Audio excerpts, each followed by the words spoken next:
Good morning, everyone. Welcome back to another very special edition of Morning Musings. My name is Don K. Preston. I am the president of Preterist Research Institute of Ardmore, Oklahoma.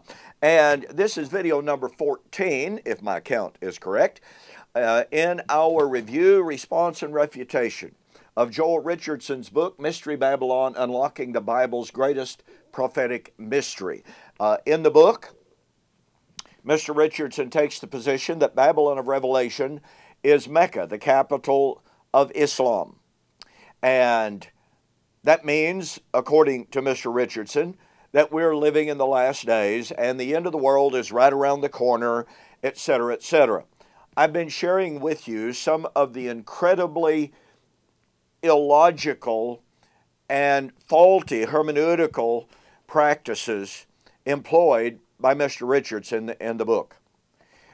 I have called your attention several times to his hermeneutic of anachronism.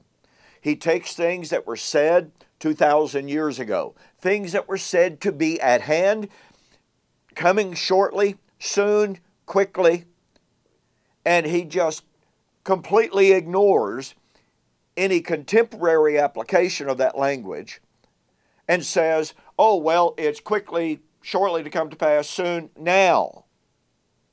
Now, his explanation of that is, of course, that John was transported into the last days to see the events of the last days. Well, that's partly true, but it overlooks the fact, point number one, John was already living in the last days. When he wrote 1 John, he said, 1 John chapter 2 and verse 18, little children, it is the last hour. As you have heard that Antichrist should come, even now there are many Antichrists, thereby you know it is the last hour. So, Mr. Richardson is wrong to ignore the fact that John was already living in the last days. What John was being given was that inspired revelation of what was about to take place in the last days, his last days. After all, he was already living in the tribulation, Revelation 1 and verse 9. Now, nowhere is it more evident that Mr. Richardson is guilty of this anachronistic hermeneutic than in his efforts to deny that Jerusalem was Old Covenant, or it was Babylon of Revelation. On page 148, as he examines the reasons why preterists and others believe that Babylon was Jerusalem, he examines the concept of Babylon being the city of bloodshed, and he says this, quote, yet another argument for Jerusalem as Mystery Babylon is that because in Babylon was found the blood of the prophets and of saints and of all who have been slain on the earth, Revelation 18:24, can only be a reference to Jerusalem, of which Jesus himself declared, quote, upon you may fall the guilt of all the righteous blood shed on the earth, Matthew chapter 23 and Luke chapter 13:34, unquote. And then he says this, and you really, really, really have to catch the power of what he does. It is true that in AD 70, Jerusalem suffered the Lord's judgments for her mounting sins and for rejecting those sent to her. From about the middle of the first century, however, the responsibility for the bloodshed of the saints and prophets has largely shifted to the Gentile world. Rome certainly spilled an abundance of Christian blood in the first few centuries of the church. None would protest calling Paul and Peter apostles or prophets. They were not martyred in Jerusalem, but in Rome. Likewise, John the Apostle was killed in Asia Minor, or modern-day Turkey. Jesus was simply generalizing what was true until that point. Most prophets had died in Jerusalem. When we look out at the world today, it is not Jerusalem that is guilty for the slain Syrian, Iraqi, and Turkish Christians throughout the northern Middle East, or for the Christians being killed daily throughout North Africa, in the nations of Nigeria, Sudan, Somalia, Kenya, Certainly, Jerusalem is not responsible for the Christians who are being regularly attacked and killed throughout Pakistan, unquote.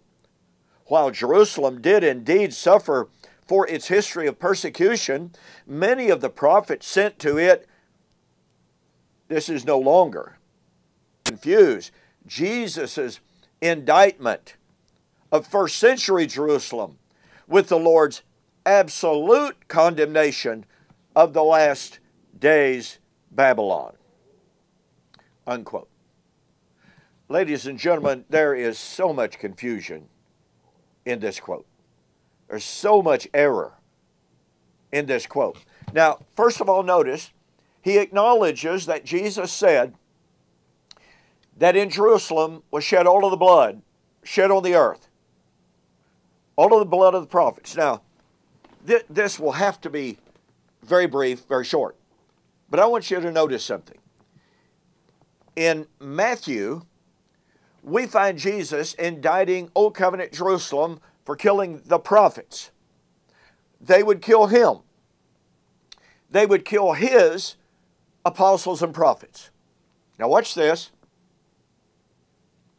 And he said that Jerusalem and Israel would fill up the measure of their guilt, their blood guilt, in that generation and be judged in that generation. Now, remember, Mr. Richardson basically agrees with that. Now, watch this. Point number 2. Paul in Thessalonians, written approximately, 50, 51 AD, said that the Jews in Jerusalem had killed the prophets. They had slain Jesus. They were then in the process of killing the apostles and prophets of Jesus. In doing so, they were filling up the measure of their sin, and judgment was just about to fall on them. That's all in 1 Thessalonians 2, 15 and 16. Now, watch this. In Revelation, Babylon had killed the prophets. Revelation 16:6 and following. Now, boy, here's something that's so critically important.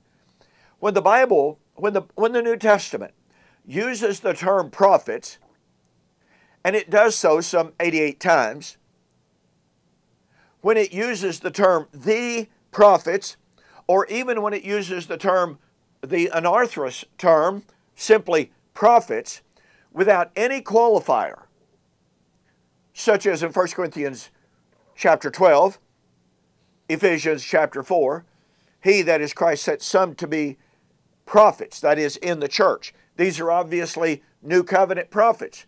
They're the prophets of Jesus. But, every single time other than those occasions, when the term the prophets or prophets is used without a contextual qualifier, in every other place it refers to Old Covenant prophets. Now let me tell you something, folks, and you really have to catch the power of this. Mecca, i.e. Islam, never killed a single Old Covenant prophet. You see, in Revelation 16 and Revelation 18, we have simply the term that Jerusalem or that Babylon had killed prophets. God's prophets. God's saints. Those are Old Covenant prophets. There is no contextual qualifier. So because Mecca never could kill an Old Covenant prophet, that eliminates Mecca from being Babylon of Revelation. End of story. But let's continue. Revelation depicts Babylon as guilty of killing God's prophets, Old Covenant prophets. Number 2, it is where the Lord was slain. Mr. Richardson agrees that was Jerusalem. Point number 3, Babylon is the city guilty of killing the apostles and prophets of Jesus. Now, what did Jesus say? Matthew chapter 23 and the parallel in Luke chapter 11, 49 and following, Luke chapter 13, Jesus said to Jerusalem, "Behold, I send to you apostles and prophets. Some of them you will slay, you shall crucify, you shall chase from city to city. Who did Jesus say was going to kill his apostles and prophets? Now I want you to notice what Mr. Richardson does in the book. He says, well, you know, Paul and Peter, they were slain in Rome. But do you know who was responsible for their death? According to historians, it was the Jews who sent ambassadors to Rome to get Paul killed. Jesus said in Luke chapter 13, it is not possible that a prophet perish out of Jerusalem.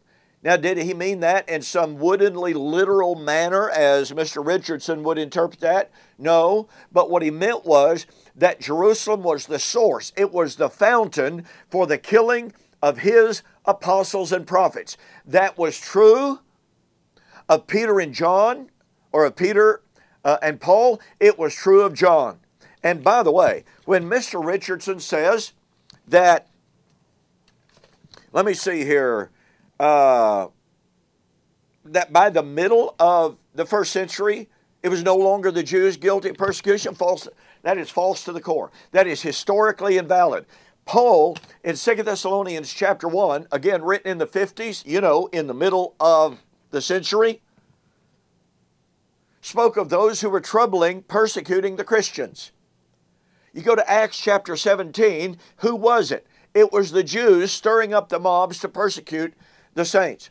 Folks, look, Rome didn't even begin to persecute the saints until 64 AD at the instigation of the Jews. This is absolutely historically undeniable. For Mr. Richardson to deny, to alter, to distort these historical facts is simply inexcusable. Now watch this. So we have Jesus saying it was Jerusalem that had killed the prophets. They would kill him. They would kill his apostles and prophets. Paul said Jerusalem had killed the prophets. They've now killed Jesus. They're killing the apostles and prophets. Just like Jesus said, Jerusalem was going to fill up the measure of their sin, be destroyed in that generation. Paul said that Israel, Jerusalem, was filling up the measure of their sin and judgment was about to fall. Revelation, Babylon had killed the prophets. It is where the Lord was slain. She is guilty of killing the apostles and prophets. And her cup of sin was now full of the blood of the saints and the prophets of Jesus, and judgment was about to fall. And yet, what does Mr. Richardson do? He totally ignores that pattern and says, oh, well, you know, it was true that Jerusalem was destroyed in AD 70, but that's not what he's talking about today. You see, he ignores the perfect pattern from Jesus to Paul to John. The killing of the prophets, the killing of Jesus, the killing of the apostles and prophets of Jesus, the filling up of the measure of sin, and imminent, at hand, coming soon judgment. He has to ignore all of that and then employ his hermeneutic of anachronism and say, well, look around, it's not Jerusalem that's killing Jesus' followers in the Sudan, in Ethiopia, or wherever. Folks, that's not the point of Revelation. Now look, I cover all of this and a whole lot more in my book, Who Is This Babylon? Go to my website, donkpreston.com, BibleProphecy.com, order the book, make a mention that you saw the offer on YouTube or Facebook, and I'll pay your shipping. You need this.